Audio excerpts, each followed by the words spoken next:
Despite being blessed with sons named Joshua and Ethan, they became overly attached to Susan, who had filled their heads with falsehoods, leading them to neglect their parents. Sometime after Susan, Joshua, and Ethan were kicked out of the house, George passed away suddenly. When I informed Joshua over the phone, his response was unbelievable. "Your dad passed away." "Leave the funeral stuff to you, Mom. I don't want to see the face of someone who kicked us out." "Yeah, and we're having a great time here, so don't bother us. Just tell the relatives we can't make it because of work or something." I was dumbfounded.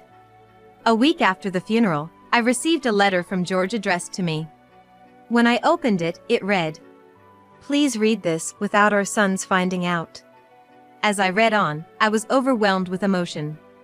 Susan, who had trampled over our family life with dirty shoes.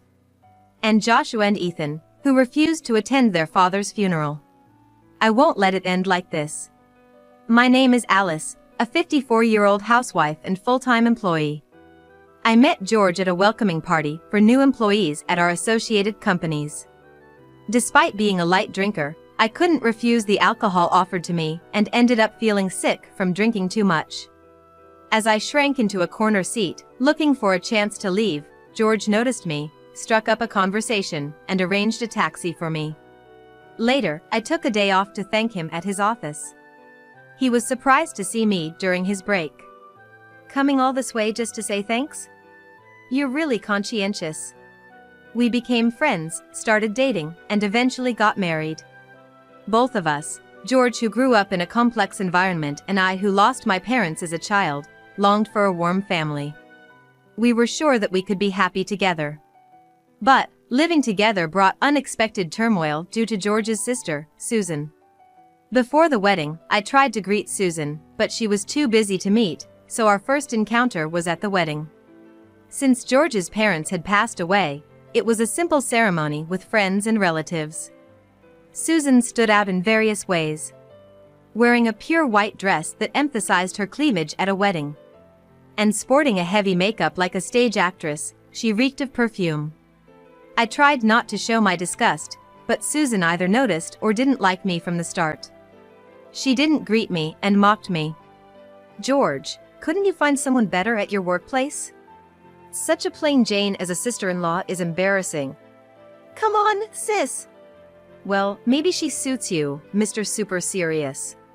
George looked ready to confront Susan, but a sibling fight on the wedding day seemed like a bad omen. "I'm fine. Let's go and prepare." I forced a smile and led George to the staff. That was our terrible first impression, but I didn't think much of it, expecting to meet only at occasional family events. However, the situation soon took a drastic turn. After a short marriage due to her husband's infidelity, Susan unexpectedly moved in with us. "My ex left, and I want to move out too. Our parents sold their place when I got married, so I can't go back to my parents. Can I stay at George's place for a while?" George was visibly frustrated with Susan's call. "Seriously? Why don't you rent an apartment? You got a lot of alimony, right? Just let me stay until I find a nice place. I want to take my time choosing, not settle for some rundown house like you guys." "But 20 years old, really? Even if it's got a yard and a garage, I wouldn't want it." "Enough! It's earthquake reinforced and remodeled. Just rent a weekly apartment." "Kidding, you're so serious." "I'll be there this weekend, my lease is up." In the end, Susan showed up with her stuff and settled in without asking. The main problem was her lack of awareness that she was being taken care of by us. Susan acted like it was her own house, causing George and me considerable distress. Susan would go out every night, sleep in until the afternoon, and then spend the rest of the day lounging on the living room sofa, playing with her phone or mindlessly watching TV. This routine would continue until she went out again after dinner. I sometimes took a day off and stayed home, so I know this was her daily routine. When I would come home tired in the evening after a full day's work, Susan would ask me in a dissatisfied tone, "Hey, is dinner ready yet? How long till it's done?" "In about 30 minutes. "That long? Hurry up, will you?" She would also make snide remarks about my cleaning, saying things like, you're not very good at this, or you're cutting corners. I share the cleaning duties with George, you know. He's tired too. As a wife, you should be doing all the household chores. I didn't want to complain to George about Susan and worsen their sibling relationship, but he eventually noticed my growing unhappiness. When George asked and I told him about Susan's behavior, he became furious. Listen, Susan.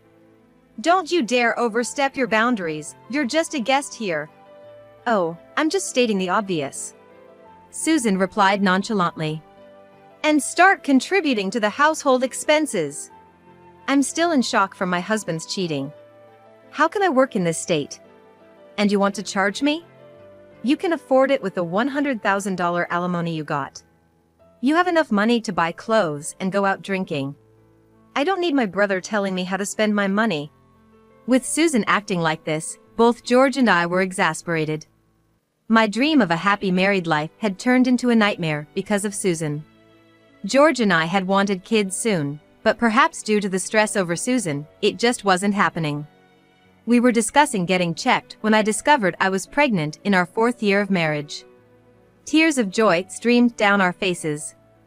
George took this opportunity to suggest Susan move out. Susan, we're going to need more space when the baby comes. Maybe it's time you moved to your own place? Then Susan turned to me and asked, Alice, what are you going to do about work? I plan to return to work after a year of parental leave. Well, I can look after the baby. What? No, we're planning to use daycare. Don't you know? Everywhere around here is full. After inquiring at the city office and asking other moms at work, I found out that even the non-licensed daycares had over a year's wait list. See, I told you so. A few months later, as my belly began to show, Susan smugly said, I'll take care of the baby until you get a daycare spot. I owe you, and I'll do it for free. It'll be tough on your finances if you quit your job, right? After discussing it, George and I reluctantly agreed to let Susan help. Honestly, I was extremely anxious. But surprisingly, Susan took great care of our newborn Joshua. She prepared well by looking up childcare information online, took care of his meals and daily needs, and even took him to parks and community centers. She devoted herself to Joshua. It was evident from how much Joshua adored Susan. Even after our second son Ethan was born 2 years later, Susan's dedication didn't change. With George and me busy with work, we were grateful for how much she helped with the kids. But as the boys grew, they started to avoid us more and more openly. Joshua, Ethan, wanna go to the amusement park at the end of the month? Nah, we're going with Susan. How about we go out for a barbecue for Ethan's birthday? You mentioned wanting to go before, right? Susan already took us to a fancy barbecue place. For my birthday, we're going to a high-end sushi restaurant. Can't wait. George and I felt torn seeing our sons so excited about spending time with Susan. Even after Joshua and Ethan started elementary school, we were grateful to Susan for spending time with them on our workdays. Even on weekends when George and I are home, Joshua and Ethan stick close to Susan. They don't try to talk to us and act like it doesn't matter whether we're there or not, playing games and going out with her. Things got worse as Joshua got older. He would blatantly show his displeasure, ignore us, or even click his tongue when we tried to talk to him. Once, Joshua started eating while playing on his phone, and when I reprimanded him, he glared and snapped at me. Shut up, old lady. For a moment, I couldn't believe my ears. Man, it would have been great if Susan was our mom. She always gives us money and takes us places. Yeah, totally. Being born to parents like ours was a total bust. I was shocked by their words, but tried to stay calm as I responded.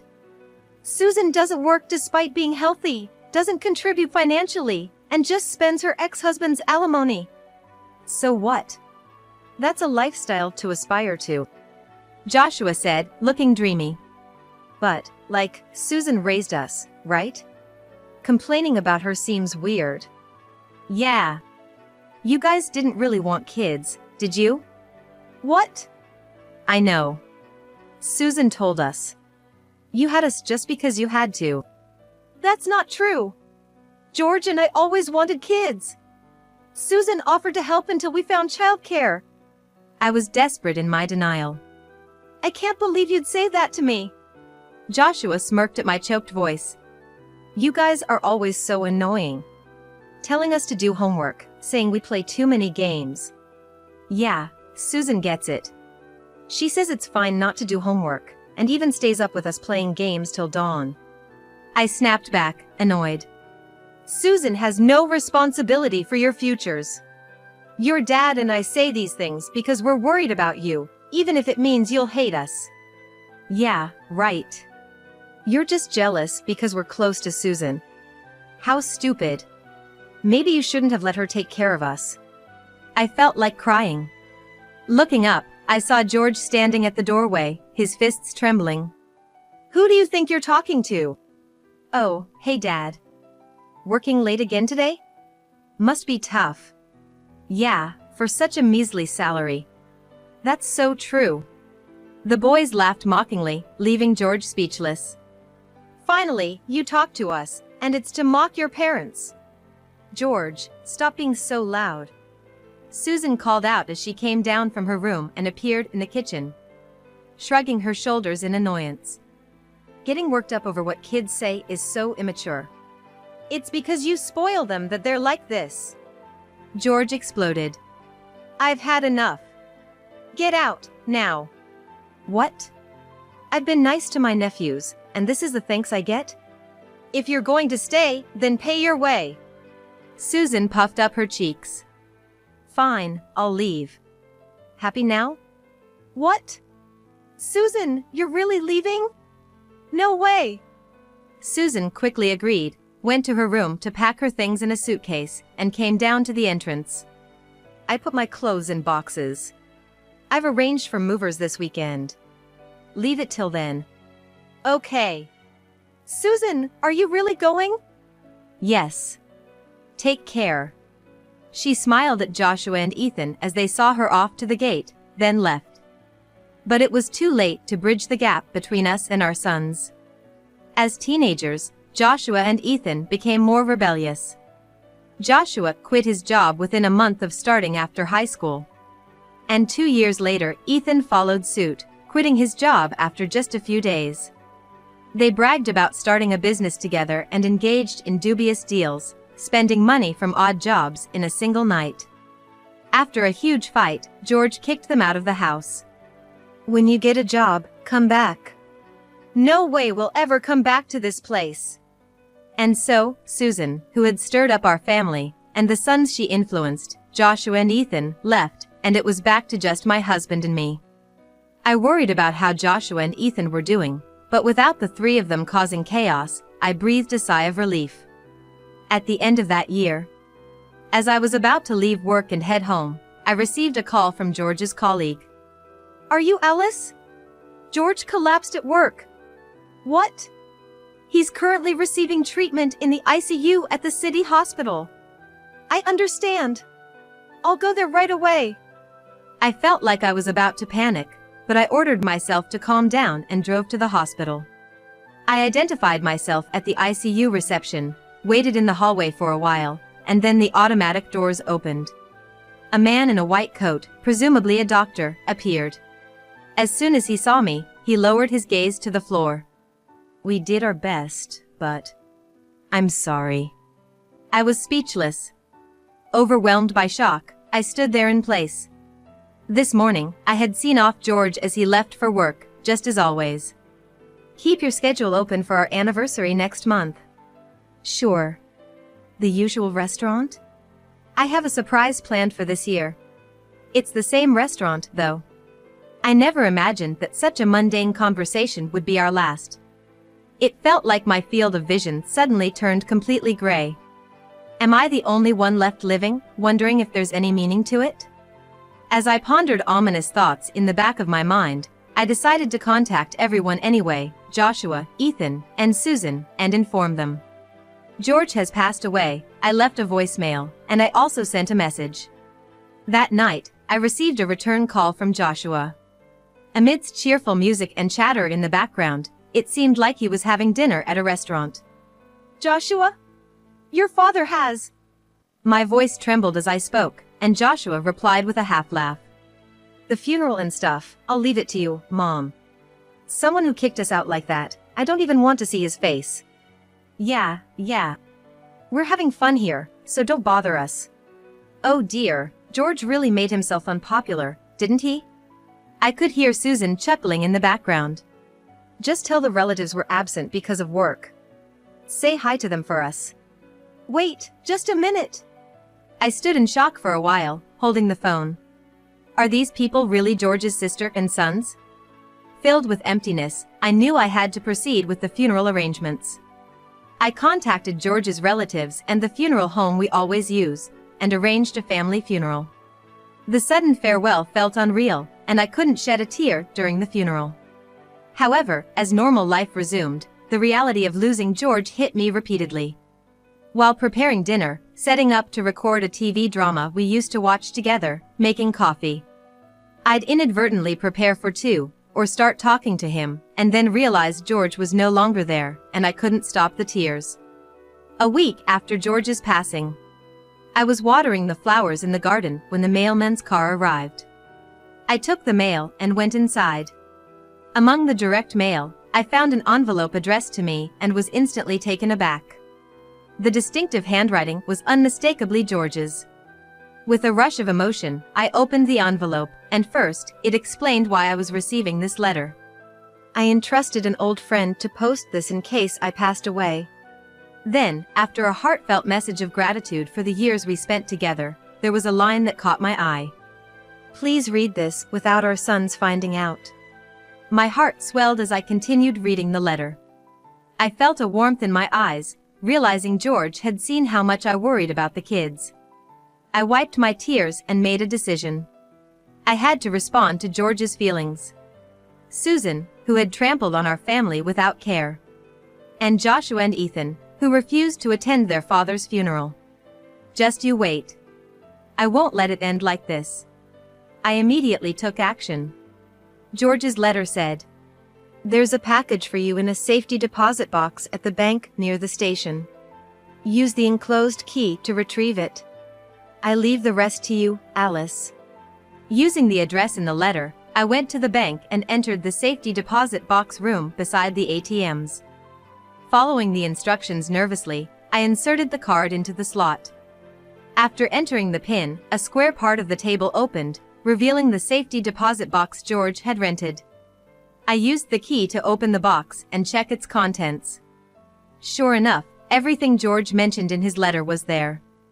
I put them in my bag and left the bank. Later, I invited Susan, Joshua, and Ethan to my house.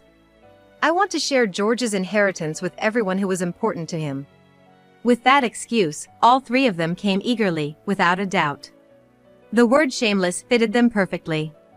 Skipping the funeral, but wanting the inheritance, how audacious could they be? Susan, who couldn't wait while I was making tea, blushed and started talking. "That's stingy, lowering George had an inheritance, huh?" "Susan, maybe he had hidden assets because he was stingy. Thinking about it, being stingy might not be so bad. I wonder if he transferred his inheritance to some account. Anyway, I'm excited." Then Susan smiled at me. "You did the right thing letting your sister-in-law know." "Well, I suppose." "Mom, stop beating around the bush. Is Dad's inheritance jewels? Maybe gold bars?" As the three of them fidgeted, I smiled. "Before that, please listen to this." I placed an IC recorder in George's cell phone on the dining table, which made Joshua, Ethan, and Susan look puzzled. "Dad's cell phone, and what's this?" "An IC recorder, right? The kind used for investigating affairs. I've seen it on TV. Wait, did Dad, with that face, have an affair?" Joshua started laughing crudely, but his face stiffened as soon as I pressed the play button on the phone. Joshua's voice came through, talking to a friend on the phone. Yeah. Remember that old lady you met at our house? Susan, her name is." Joshua was speaking in an obviously cheerful tone. "She wears so much makeup and clings to me, calling me Joshua, dear. It's gross. but she'll hand over money if you flatter her. You know, there's a use for fools and old ladies. In front of a frozen Joshua, Susan's face turned into a picture of fury. When I stopped the playback, Susan asked in an angry voice, "What was that, Joshua?" "I don't know. A stranger, maybe? Or Dad recorded that voiceover." Joshua tried to play dumb, and Susan yelled at him. "George was too tech illiterate to do something like that." "Oh, I just remembered something I gotta do. I'm leaving." While Susan and Joshua were arguing, Ethan tried to sneak out, so I promptly presented the second recording. "How much money did you get from Susan?" $2,000. "Damn, I only got 1,000. What did you do?" "Gave her a bouquet of roses and a high-brand bag for her birthday. Maybe I'll give her a fake brand. She can't tell the difference." "Yeah, you're right." Joshua and Ethan laughed uproariously.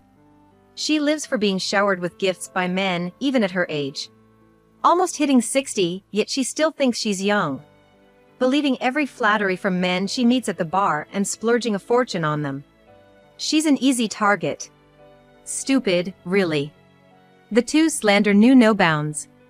The blonde hair is laughable, too. She dreams of marrying a young Korean pop star, despite the age difference. Huh? Even as a joke, that's just creepy. In the midst of Joshua and Ethan's laughter, the recording abruptly stopped. Ethan, with a forced smile, muttered defensively, "Man, when did Dad record this? And to expose it to Mom after he's gone? That's just mean." "Yeah. Pretending to be a good guy, but those are the ones you can't trust." Even now, they were spouting insults about George, which made me furious. As I was about to speak, Susan shouted at them, "You dare mock people? Who do you think raised you since you were kids? Don't mess with me." "See, that's what's so annoying about you. Always acting like we owe you." "Exactly. Doesn't it feel empty, saying that?" Laughed at by Joshua and Ethan, Susan's ears turned red with anger. "Now it's your turn, Susan. Having a favorite bar to go to, that's quite nice, isn't it?" As I reached for the IC recorder, Susan's face tensed up. Without hesitation, I pressed play. First, lively music, clinking glasses, and a man and woman talking. Then Susan's high-pitched voice overlapped. "That's right. I've had my nephews wrapped around my finger since they were little. Filled their heads with all sorts of nonsense about their parents. Kids are easy to manipulate." "Oh, Susan, you're so clever." Praised by the man, Susan spoke proudly. "I'm single. I need them to take care of me in my old age. Look at my nephews, handsome, right?" "True. They look like models or pop stars." Impressed, the host grew more talkative. "I dream of my nephews feeding me, taking me on amusement park dates, even changing my diapers in the future." Wow. Going into a facility? No way. If I'm going to be looked after, it's by handsome men only. Can't wait." I stopped the playback and looked at Susan. With Joshua and Ethan's piercing gaze upon her, Susan turned away. "So both my brother and his wife had nasty hobbies. Recording such things secretly. You were gallivanting around so much, I heard from relatives and got curious. After all, alimony from your ex-husband should have run out after 20 years, yet you remained unemployed.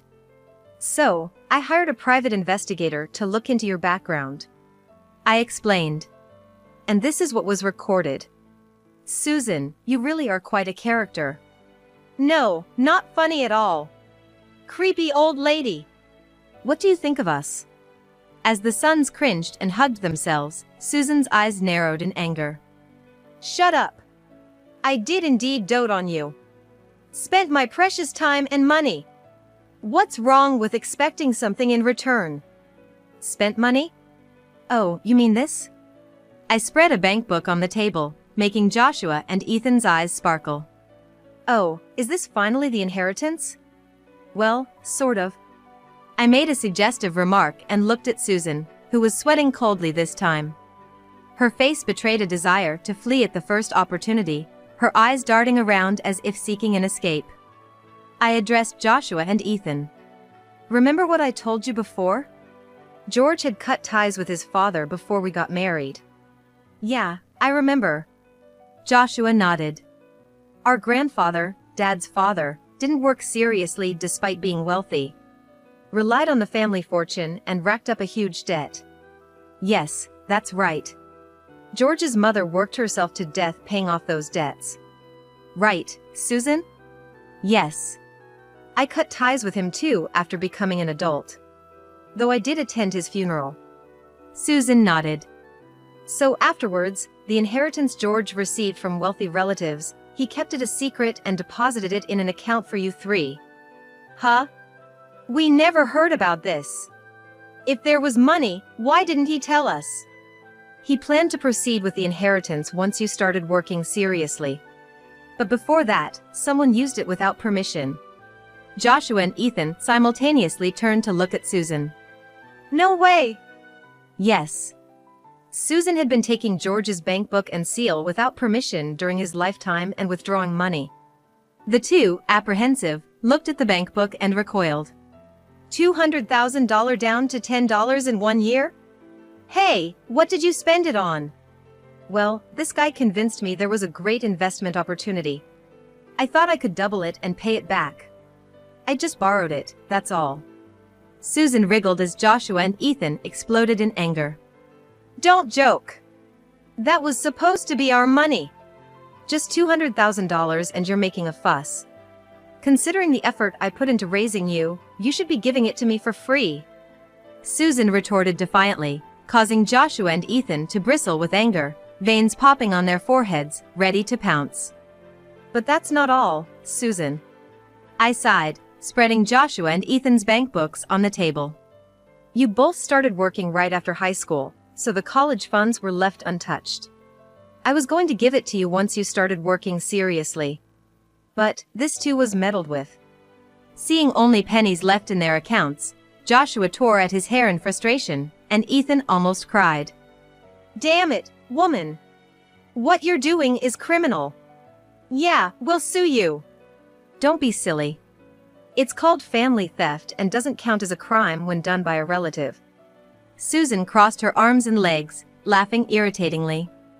I'll pay it back someday, maybe in the next life. Oh, you can be charged for it. That's why I called the police earlier.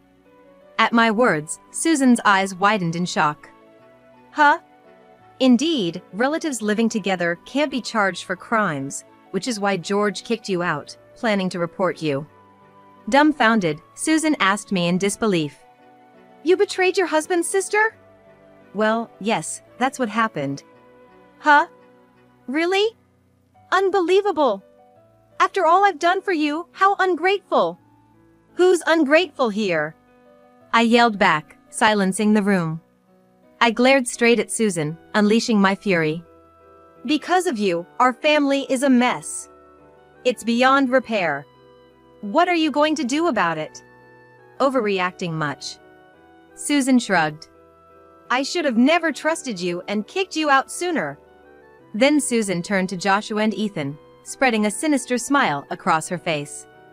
I wanted to be a mom. Huh? Since I couldn't become one, I thought I'd take your mom away from you too, out of spite. Joshua and Ethan looked terrified. Are you okay in the head? Just stay away from me, for good. That's a problem. I came today to borrow money from you. Susan smirked. We're family, so we should help each other in times of need, right? Yeah, right, Mom. Suddenly, Joshua and Ethan, who had been furious moments ago, put on a smile. Actually, we're broke too. Got fired for talking back at work for taking a little unscheduled break. They're so arrogant. Ethan and Joshua complained bitterly. I felt a headache coming on. Getting fired is what you deserve. Huh, why? Yeah. We got kicked out of our apartment. Joshua casually revealed. Didn't pay the rent. So, we'll stay here for a while. That's okay, right? And cover our debts. Once we're debt-free, we'll start working seriously. Can't you lend us about $40,000? You're working, after all. Faced with their brazen request, I felt a rush of anger. Don't mess around. I have nothing to lend to heartless sons who skip their father's funeral. I vehemently refused, but they persisted. Please, Mom. If you keep this up, I'll report you to the police too. Don't ever set foot in this house again. Just then, a police car's siren stopped in front of the house. Susan, trying to escape in a panic, ran into the police officers at the front door and was quietly taken away. Damn, are we gonna get arrested too? Let's just get out of here for now. Joshua and Ethan glanced at me, standing firm, gave up on asking for money, and left. Joshua and Ethan, realizing that the money and allowance Susan had given them came from George and their own savings, seemed to have finally lost all affection for Susan. I don't want to end up like them, they said, seemingly deciding to work seriously. But their laziness didn't disappear overnight, and they kept calling me alternately. Mom, I'm being pressed for payments at the bar. Can you lend me some money? I blew it all on horse racing. Can you lend me about $100,000? I got so annoyed that I blocked their contact information. Later, they tried to ask other relatives for money but were shunned and denounced as heartless for not attending their father's funeral, leading to estrangement. Eventually, pursued by debt collectors for borrowing from shady sources, Joshua and Ethan woke up and started working seriously. However, they had racked up so much debt that they were banned from the nightclubs and bars where they were regulars, now shunned even at their favorite drinking spots. We've lost all the fun in their lives, they complained. Susan, being a first offender, paid a fine and was released quickly. However, the incident led to her being dumped by her boyfriend. Moreover, after repaying the embezzled money from George's, Joshua's, and Ethan's accounts, she ended up with a huge debt. Susan now works from early morning till late at night, looking exhausted. What I kept secret from Susan and my sons was that George had left another item in the safe. A large pink diamond necklace. A prestigious heirloom passed down from his mother, as mentioned in his letter. It was intended as a gift for our 30th wedding anniversary next year. Fearing it might be found and sold by Susan or my sons, George had kept it in the safe. When appraised, it was valued at $240,000, to my astonishment. Of course, I wouldn't sell it, it's a treasured gift from George. Though I longed for a warm family, things didn't work out with my sons, and I lost my husband too. But George's memory is still alive in my heart. Moving forward, I want to live strong, cherishing the memories of George.